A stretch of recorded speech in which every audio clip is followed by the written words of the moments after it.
welcome to our conversation between the Solidarity Journalism Initiative and Solidarity History. My name is Anita Varma, and I lead the Solidarity Journalism Initiative at the Center for Media Engagement based at UT Austin. I'm very excited to welcome our collaborator today, Sophie Ziegler, who I'll tell you more about in just a moment.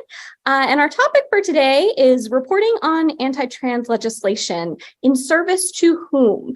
This is obviously a timely issue that is coming up repeatedly and with intensifying stakes in Texas, Louisiana, and many, many other states across the country and across the world.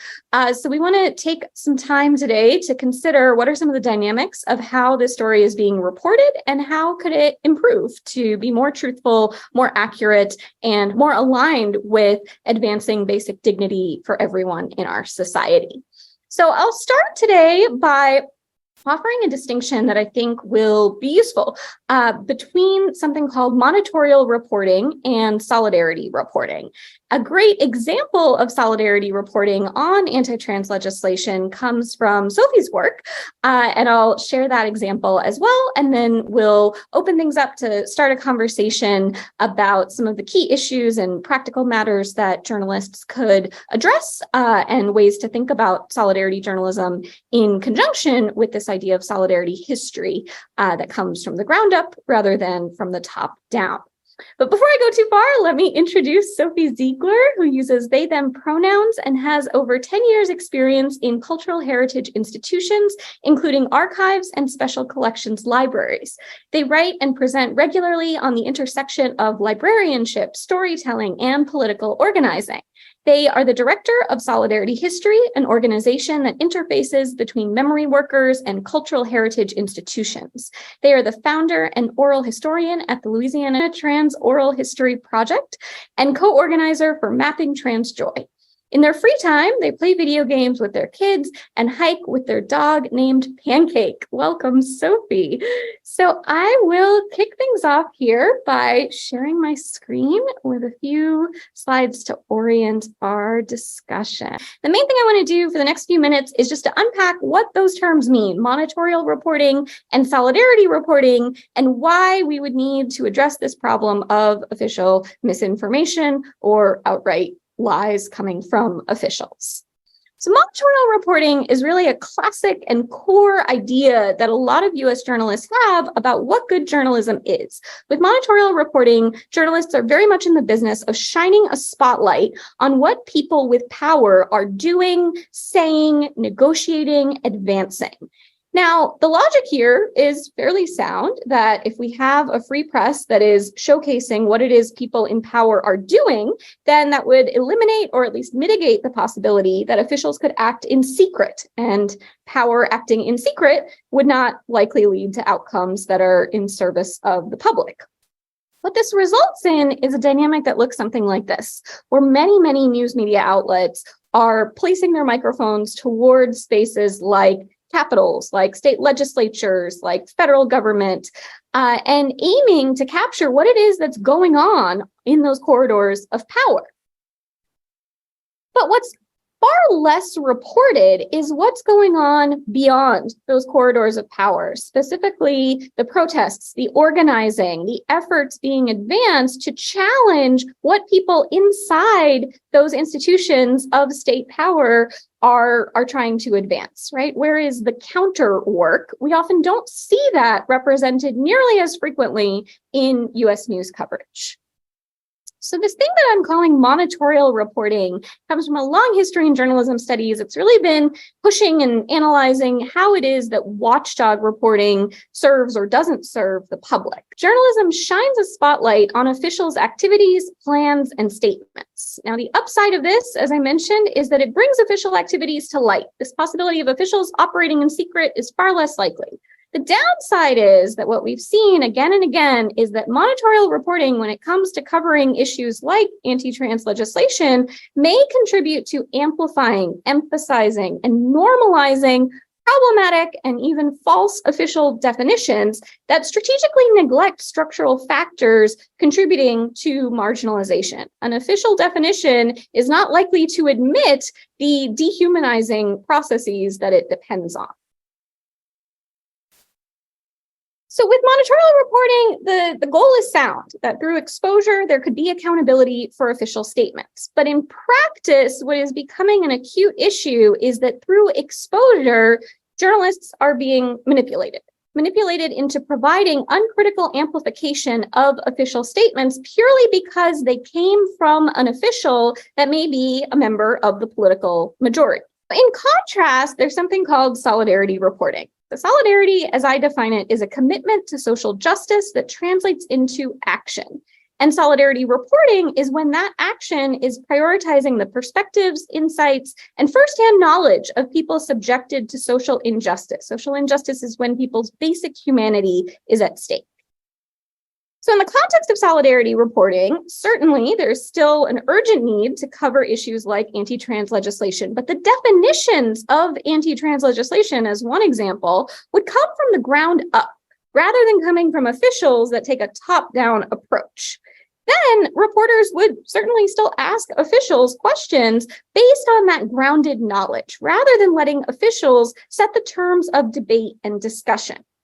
So with solidarity reporting, journalism prioritizes marginalized people's definitions, their shared conditions, what are they enduring right now, and their ongoing struggles, their ongoing efforts to organize, to advance change, to resist these proposals that may seem like foregone conclusions if we're only hearing from officials. All of this comes together to challenge the definitional parameters that officials may strategically attempt to set. So this lays out some of the major distinctions between a monitorial reporting method and a solidarity reporting method. And it's actually drawn from an open access research study that you can access through that short link at the bottom. But a really important aspect that I just wanted to highlight is that with a monitorial reporting method, the decision to report on an issue depends on officials placing it at the top of their agenda to speak about. In contrast, with a solidarity reporting method, the criteria to report to spring into journalistic action is when the dignity of a community is at stake, when people are under attack, when their basic humanity is being denied or their existence is being criminalized. With monitorial reporting, the official is the sourcing priority. Getting that quote from the official is the whole purpose and point of reporting. On the other hand, with a solidarity reporting method, we would see that the sourcing priority goes to the people impacted, and their insights are then used to press officials to offer some kind of response and to account for what those objections are on the ground. The last two parts that I just wanted to highlight here is that with a monitorial reporting method, in order to be amplified, a person would need to have some kind of title, affiliation, some sort of institutional power.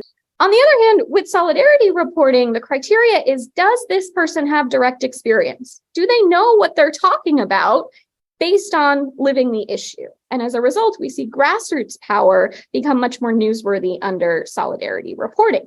And finally, I often get a question about whether the journalist needs to be personally impacted to use a solidarity reporting method. And actually, what we've seen in extensive analyses of this type of coverage is that in both cases, the journalist's personal preferences are not necessarily made obvious, right? With monitorial reporting, we do have journalists who are reporting on what's happening in the state legislature and have incredible disdain for that legislature. But we would not see that in the coverage. What they're doing is reporting what was said or what was advanced. Similarly, with a solidarity reporting method, there is no expectation or requirement that the journalist's personal preferences would be displayed in the story. Instead, it requires a logic of a professional commitment in journalism to upholding dignity for all people.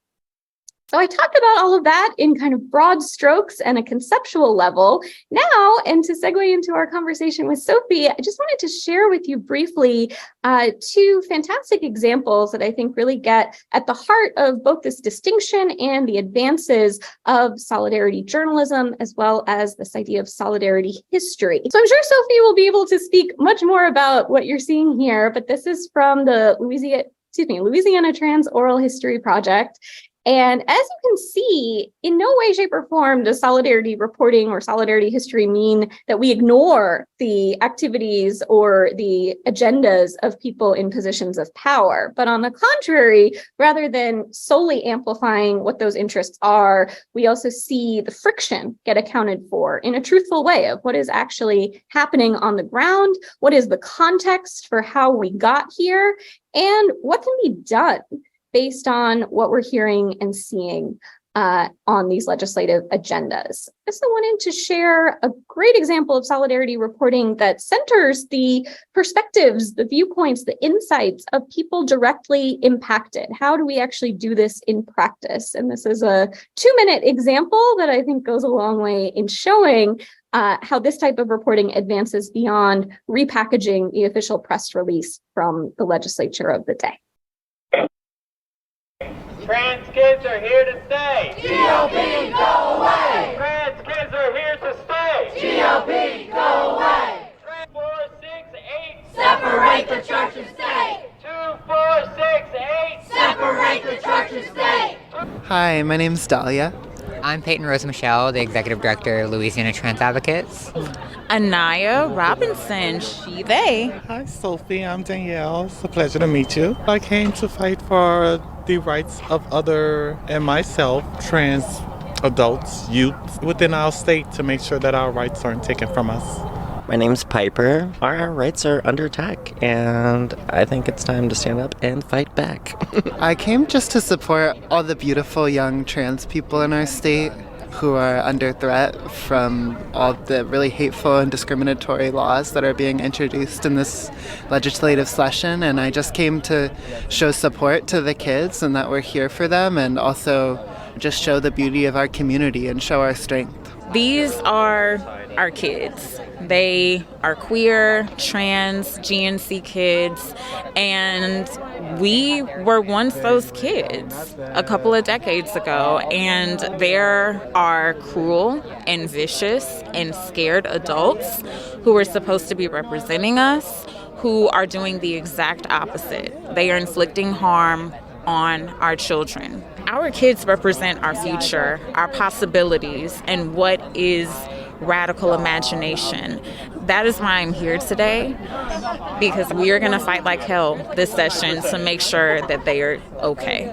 Ultimately, I'm here to support trans rights and speak on behalf of my community and fight for justice. They say take away, we say No way. They say take away, we say No way. They say take away, we say No way. They say take away, we say No way. They say take away, we say No way. They say take away, we say No way. They say take away, we say No way. With that, I'd love to bring Sophie into this discussion and to start things off by asking you, how did you put that piece together? I think a lot of the times the question that we get on the Solidarity Journalism Initiative side is, I want to do this, but I don't know how to do it. I know how to go to the legislature and observe, but I don't quite know how to do this type of reporting that would really center the folks who are pushing back. Yeah, that's a great question. But first, let me say hello, Anita. Thank you for having me. I'm so happy to be here. And I really, really appreciate, I guess just every time I talk to you, I just learn more about the language that we can use for the topics that we keep stumbling over when we try to say it ourselves. So very, very thankful to be here. Hello, everybody. As to your question, it's a great question. I think, so I want to preface everything I say with the caveat that I'm not a journalist in any sort of trained or real way. But I do come from a profession that other people feel like they can speak a lot about, right? So I'm a librarian. People have opinions about libraries and they tell it all the time. And so my eyes are used to rolling, and I don't want to make anyone else's eyes roll too much. So I'm not speaking as a journalist for this, but I will speak as to how I go about doing this type of storytelling and documentation. And that's basically, I just show up. I think it said it in one of the slides. I just show up with a sunny disposition at a place where the people I want to talk to are going to be. This specific example, this was, I think it said day 3 of the legislative session for 2023, which at the time of this recording feels like so long ago. But it was one of the first rallies at the state capitol here in Louisiana. And I'm part of the Louisiana Trans Oral History Project, and we're interested in documenting the legislative session And we do that by finding out who's saying what, right? So both from, as you say, interested in the officials, but we're also interested in the people who show up on early, on the early side, like 10 or 11 o'clock at the state capitol, which is not a very comfortable place to be. Outside on that particular day, as I recall, it looked like it was going to rain, right? Like, who are the types of people who travel from across the state to let people know that they're not okay with these bills, even though it's easier to stay at home, right? We're not paid to do that. The lawmakers are paid to show up, but nobody that I talked to on that day was paid to show up. So I was curious about their motivation. So I just showed up with my little microphone and I asked them, and yeah, it had a lovely time. I explained to them who I was and what I was there for. And some people preferred not to talk, but a lot of people did. And so it was just keeping it very informal, just like sort of explaining that I'm here to try to figure out what everybody's doing. And I mean, the rally, most rallies, that one particularly is advertised in advance, right? So it didn't take any sort of special insider knowledge. I just knew it was happening and I wanted to hear what people had to say. Fantastic. And I love that you mentioned too that, some people won't want to talk, they won't want to be recorded and others do. And that's often part of the process, certainly with monitorial reporting, that some officials will talk and some won't, but that doesn't mean that the whole approach needs to go away. Speaking of your roles, I know there are many of them. I understand you had some experience as the source for journalists as well, that journalists have approached you. I wonder if you could speak just a little bit about what that's been like and how you respond when journalists are the ones who want you to be recorded. Yeah. Thank you for that. That's a great question. And so normally when I think about journalism, when I think about a lot of things, it comes from two different perspectives, right? So on the one hand, I do a lot of education and organizing, especially around political aspects here in the state of Louisiana.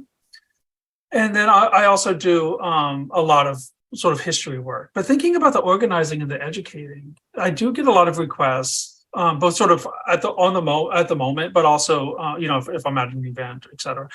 And in advance, sort of asking for a phone call, et cetera. And I sort of approach this with cautious optimism, right? I'm a fan of journalism in general, right? And I know that it can do a lot of good, but I also see it do a lot of bad, right? So as an educator, when I'm thinking about education and the role of helping people, especially where I am in the Deep South, understand what's going on in the trans community, understand how it is that we still need to carve out a life for ourselves, even in this political moment, and that we're not some sort of scary monster thing. We're really just your neighbors, and we're just trying to just go about our business and raise our children and make enough money to pay rent, etc. That can be undercut by a bad news story that will always reach more people than I ever could, or that my colleagues ever could. So for instance, if I'm spending a lot of time in my community, on my street, on my block, with my neighbors, just trying to make sure that it's clear that people are human, but then they get home and they hear on the local NPR affiliate the exact quotes from our Attorney General, for instance, who's saying blatantly false things about medical treatment for trans minors, it makes it a lot harder. So it's hard to sort of keep those two separated when I'm thinking about what a journalist wants to talk about. So cautious optimism, again, the optimism part comes from, I feel like there could be good.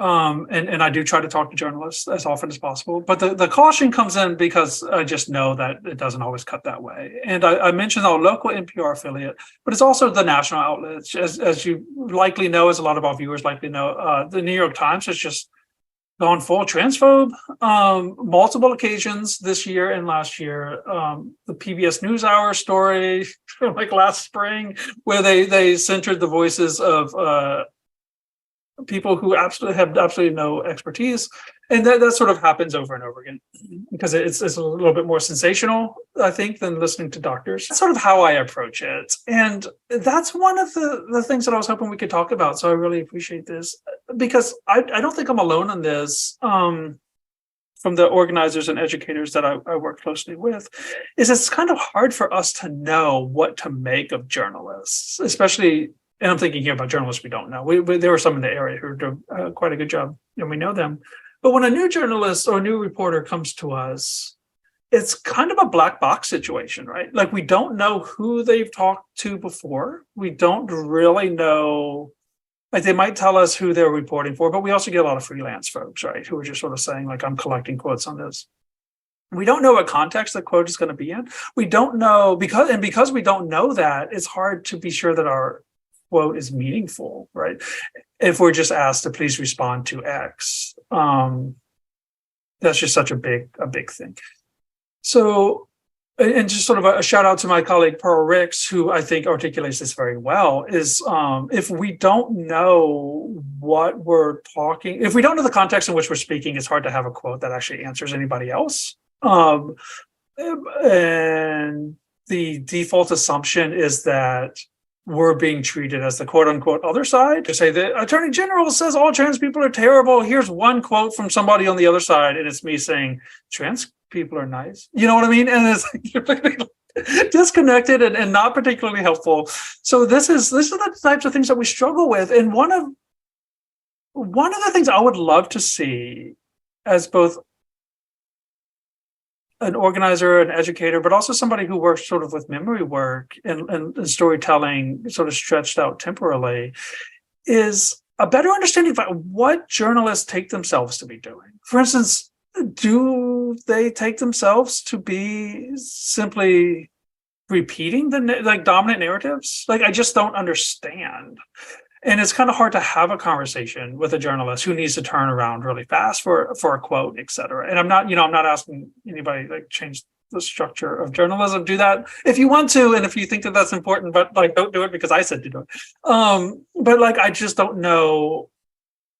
I just wish that we had a better understanding, that they maybe had a better understanding of what we're doing and what our concerns are about talking to journalists. And then if we had a better understanding of what it is that they take themselves to be doing, and it might be individual, it might be, journalist by journalist, or maybe if there's if as a group, those of us on the organizing side had a better understanding of, I don't know, professional ethics or professional standards that we could then assume or expect people to hold. Like that would be helpful. That was a lot of information. Was that too much? That was phenomenal. Thank you, Sophie. I think these points you raise are so crucial because oftentimes in solidarity reporting training and recommendations, we say, go out and do it. But there can be some challenges attached to that, especially when the folks that journalists are approaching have not had either positive or really any interactions with journalists before, who may, in many news outlets, been trained to be singularly focused on what did the governor say today? What did the attorney general say? What did the loudest representative with the most Twitter followers say today? And those, I think, are real obstacles to seeing this kind of sea change happen, where instead of leading with the attorney general's latest statement, for example, we would see leading, as you did in the piece we just showed, leading with the people impacted.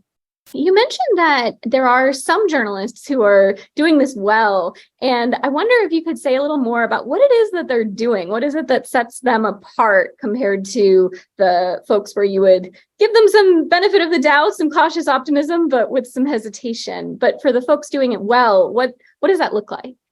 Yeah, fantastic. And I'm glad to have a chance to sort of shout out the Louisiana Illuminator, which is a publication here.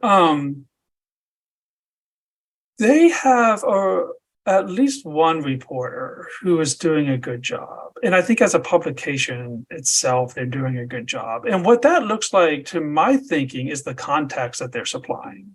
And so they seem to have a lot of us on speed dial to add context to official statements, press releases, that type of thing, which means a lot.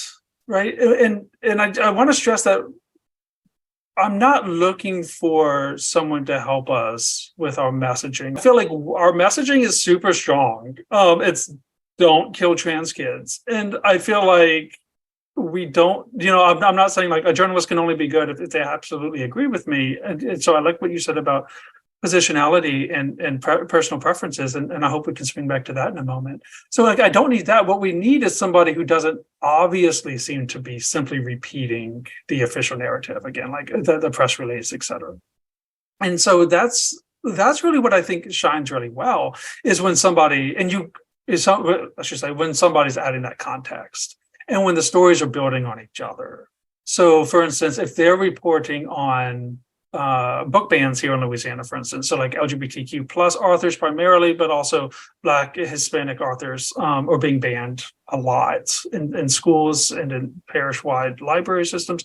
Parishes are the same as counties, nobody panic. They are able to sort of show that they've have the quotes from different actors in this, right? And they're still turning the stories around on deadline, right? So like they're still timely and they're still fast. So I don't know, again, not a journalist. I don't know what a newsroom looks like that does that, but it looks like it's possible, right? It's like, it's not impossible. It's just maybe it takes more work. I don't know. But that's sort of what I mean when they're doing it well. So shout out to Louisiana Illuminator. It's so interesting because I've heard that again and again from journalists who I talk to who are doing this type of reporting across different issue areas, where they explain that in some cases it's faster to do solidarity reporting than trying to get officials to stop in the corridor and say something beyond what everyone else has already reported or what's been put out straight away on social media. So I think the timing element is interesting. When I started this work, I thought that solidarity reporting might require so much more time than most journalists have. And instead, I keep hearing that in many cases, it can happen on a very similar timeline, which is encouraging to suggest that to do a solidarity story doesn't require having double the runway of time. I also really wanted to loop back to that point about positionality and would love to use that too as a segue to hear more about your work with solidarity history and oral history and how positionality comes in to these spaces. Yeah, fantastic. Oh, goodness gracious. Let's see here. So most of the documentation I do, both as and most of the organization and education I do, is around the trans community. And that's a positionality that I hold, just happen to hold. And I think that's relevant for two reasons. One, I feel like that's really helped me find my place in storytelling and documentation. But two, it's also given me a way to think about the role of positionality itself. I have had moments, especially in the last couple of years when things have gotten really bleak, where I was really grouchy. And if you asked me, I may have said that maybe non-trans people, maybe cis people shouldn't spend an awful lot of time reporting on the trans community. But I think most of the time I don't really believe that, right? Like I don't believe that we have to be that tightly bound to the community that we're talking about or that we're documenting. But there is a role of positionality that I think is really important. And that is some reason that you're able to understand non-dominant culture, right? So we're always going to have overlapping identities, which is a good thing. And we're always going to need to be in solidarity with identities that we don't have, which is a good thing. But some of us, I think, are going to have an easier time with this than other people. There's a way to move through life where things have always just gone very well for you, and there's no friction with your identity. It might just make it harder for you to do a lot of solidarity work with certain communities. And maybe I can leave it at that without being too pointed. And then there's a way that you can move through life with a lot of friction and use that to be a jerk, right? And sort of say, I did it, why can't they do it, blah, blah, blah. But there's a way to move through life and acknowledge the friction that you have and how the world could just be made better for everybody. And that's really what I was hoping that people could latch on to when I talk to my children about how to live their lives. That's what I really try to stress. So when I'm thinking about positionality, I'm thinking about that there's some ways that lived experiences can make you better at being an ally and working in solidarity with other people, even for identities that you don't have, which I think is great. The other thing that's the positionality, when I think a lot about positionality and personal identities, I think a lot about how the work that I do with solidarity history just sort of merges a lot of what otherwise would be if not siloed, then relatively well-structured areas, right? So if you think about what an archivist does, and I know y'all don't think about what an archivist does, but it goes something like this, right? So we work in cultural heritage institutions, and we accept records that are no longer of active use, but have historical value. Is a succinct way to putting it, I think. So these could be personal papers like old letters or diaries or whatever. Historically, the idea is that the archivists don't go out and collect things. They don't go out and make the records, rather. They sit tight, and if it's donated, then we take care of it in perpetuity. What we're thinking about in Solidarity History is what that would look like to create the records of people doing movement work, people doing organizing, and then interface with cultural heritage institutions so that can be donated and archivists can take care of it in perpetuity. So we're sort of like merging a lot of lines. And some of the lines I'm thinking about merging are the distinctions between journalists and organizers. And again, not because we need journalists to be necessarily mouthpieces for movements or organizations. And we don't need more propaganda because, again, I think our messaging is pretty clear. But what I'm interested in is whether or not there could be pathways for people to go from within a community or within a movement and become a storyteller and sort of join the ranks of the people who are holding the microphones. And I've done this, but in a very halting, stumbling, not always so great way, right? Yeah, I think it would be really neat if journalists and organizers and storytellers and or historians could really learn from each other so that we can try to make these distinctions a little less firm. Try to think about how it is that we're all moving more or less with different timelines for sure, and moving more or less in the same direction. And just sort of think about, like, we know that when you go to school to study any of these professions, by necessity, they're separate, right?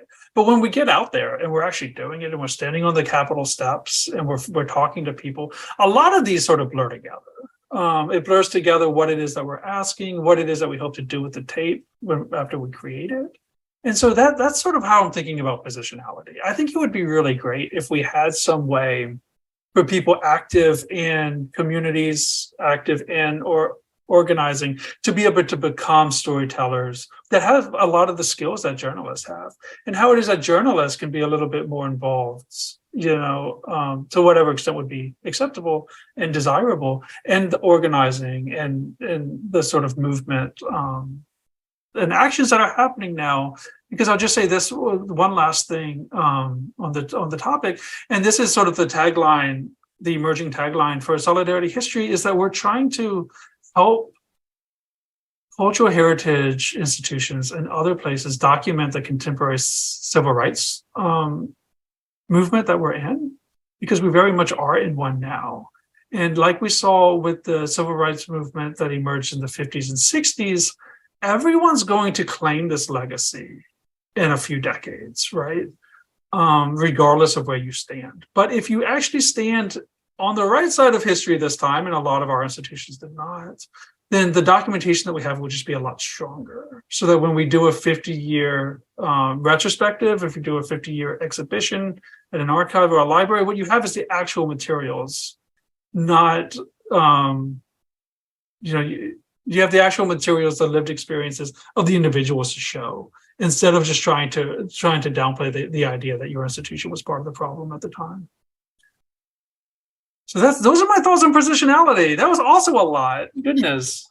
That is a phenomenal lot, though. I think this is really useful, and I really appreciate you naming that tension. I think that it's really important that journalists approach issues of marginalization and aim to report truthfully, and also to reflect on their own subject position around what may impede that, what may limit their access, and not to take that as a sign to give up and go quote the governor again, but to continue to try to develop those relationships and sometimes to listen before attempting to report. I think that can be really key. Also, equally appreciate the point about Solidarity History offering this counterweight to official misinformation that can get codified into places like US history that would claim that this is a country that has always been, quote unquote, for equality for everyone, when we know that that has not been the case and has still not been fully achieved.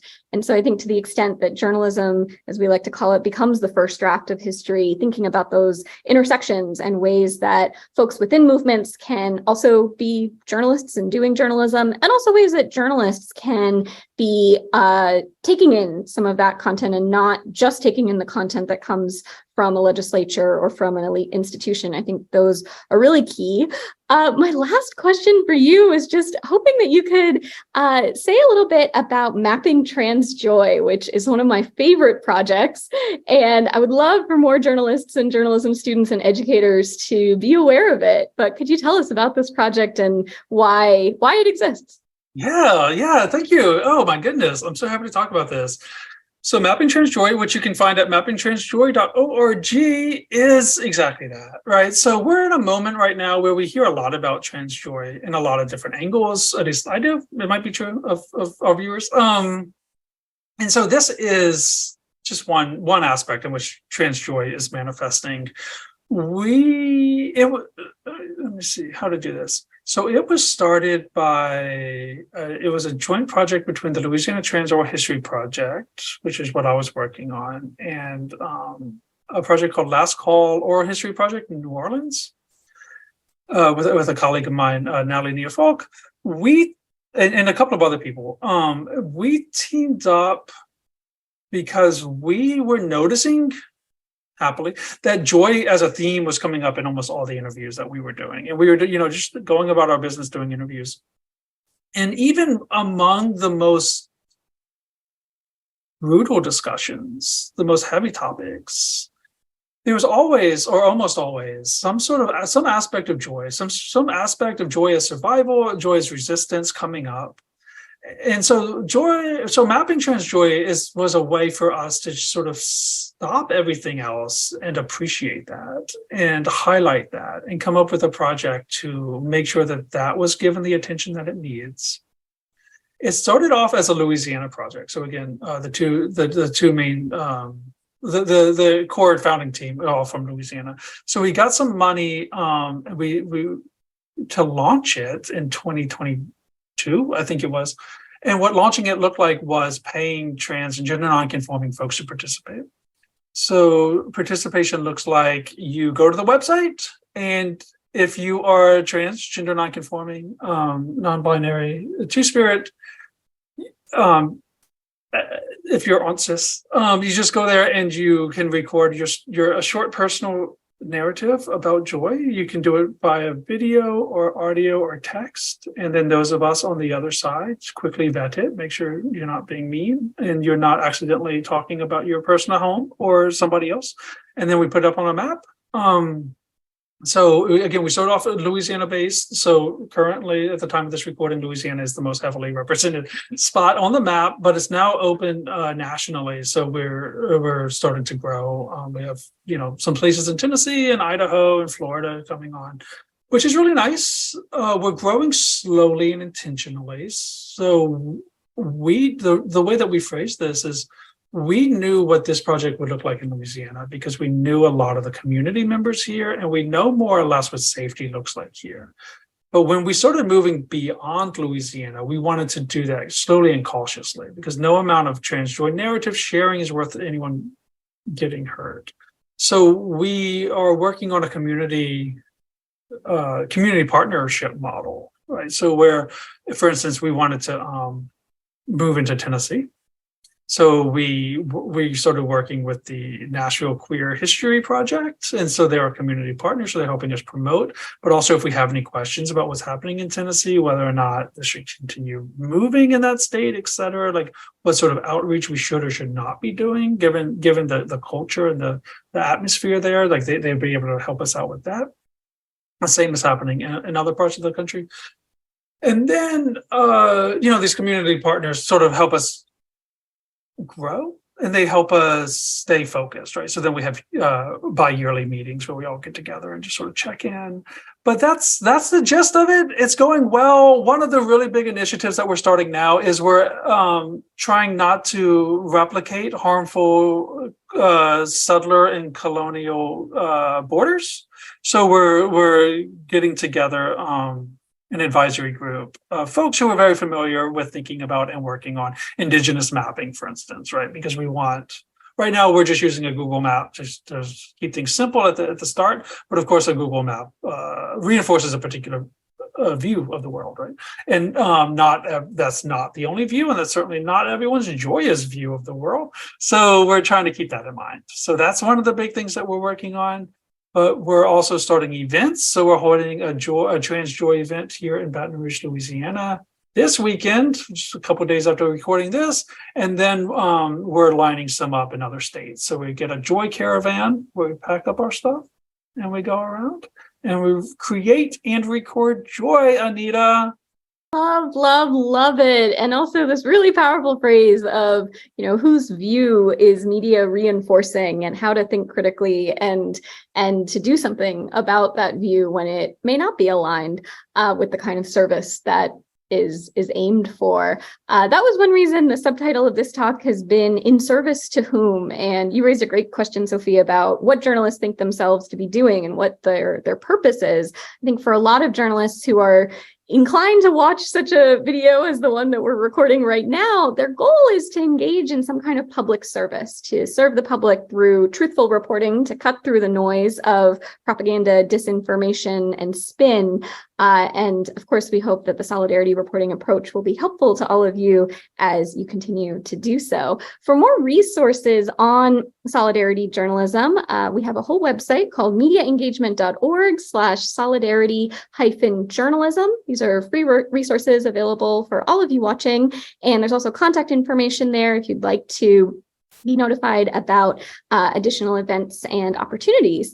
All of the links and references that Sophie made will be included in the description.